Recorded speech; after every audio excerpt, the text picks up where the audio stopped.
547 number of provinces. So we are having n cities, so it is represented by numbers like 1, 2, and 3. And these cities are connected by a connected grid. So this is just a 2D matrix.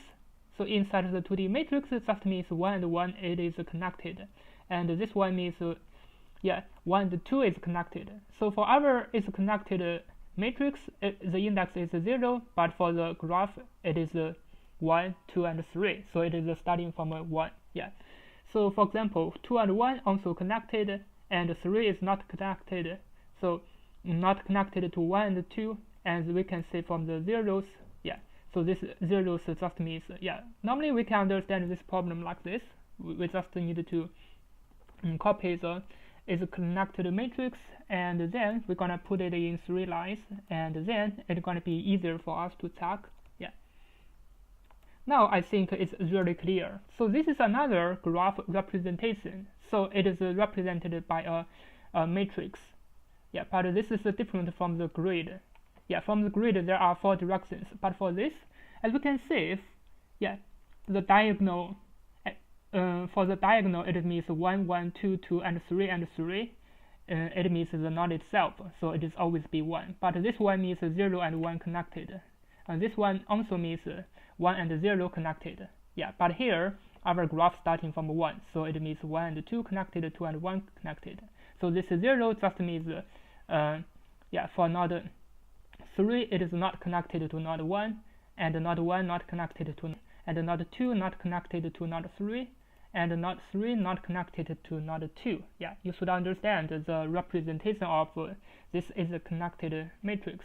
So if you understand it, now let's just get started for the coding. So for the coding, we do some preparations. So let me prepare a result and weighted set, because I'm gonna use the DFS to solve the problem. So the weighted set, the result would be starting from 0, and weighted is just a set. And I also needed to prepare a variable n. So this just means the number of nodes. So it will be the length of is connected. Now we can start the main function for the DFS. So so for I in range n, this means it's just the number of nodes. So for here, I'm gonna start from 0 because it's the same if I'm starting from 0 node to n minus 1 node. So this just means 0, 1, and 2.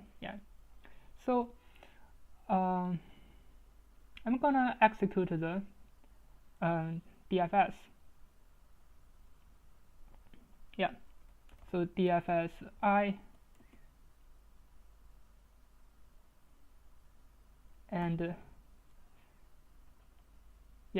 I have to check. So if I not invisited, this means this node is not invisited, then I'm gonna visit this node. So DFS I.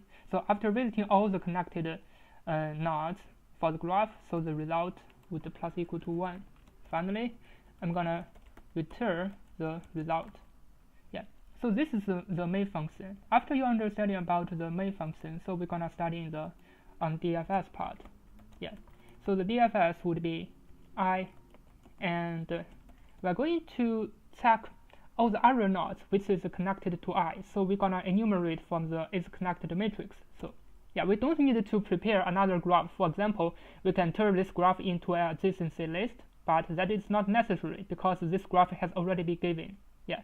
We can use that. Maybe that is even more faster. I tried it that way. I prepared the is connected, transfer it into an adjacency list, and the speed is like 100%. But it doesn't matter. We can still use the is connected matrix to solve the problem, because this will save us a few lines. So for J in range n, we're gonna check one by one. So if is connected I and J equal to 1, and this is J not in visited, so visited should add the node J.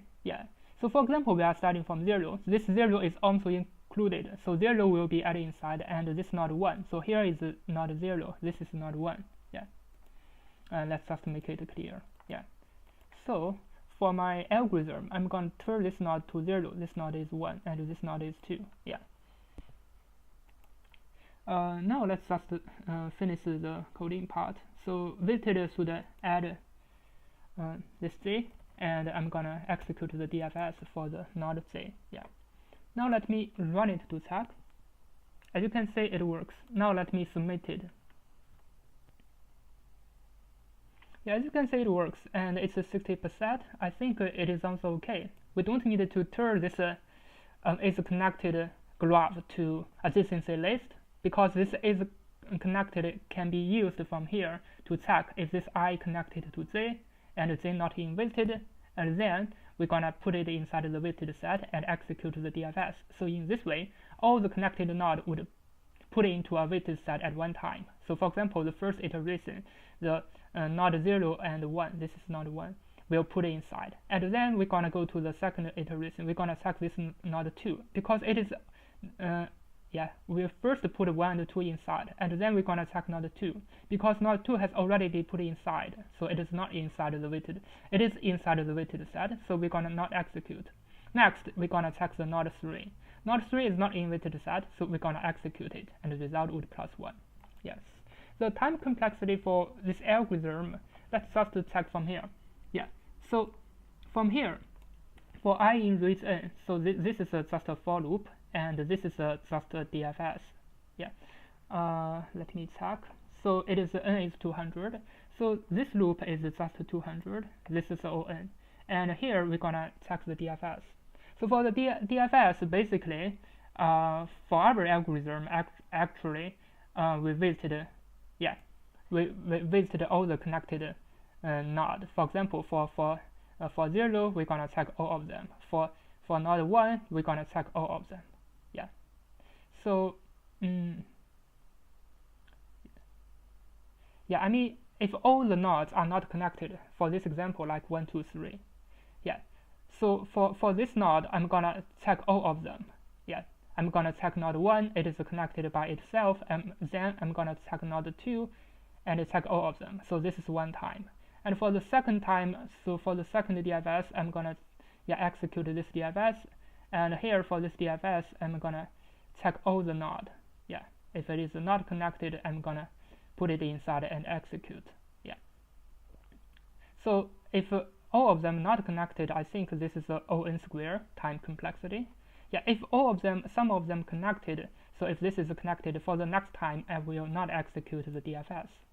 So the time complexity is O(n) square. Although the algorithm looks it is not, but actually the time complexity is O(n) square, because if it is just like a graph traversal. Yeah. So we're gonna traversal first.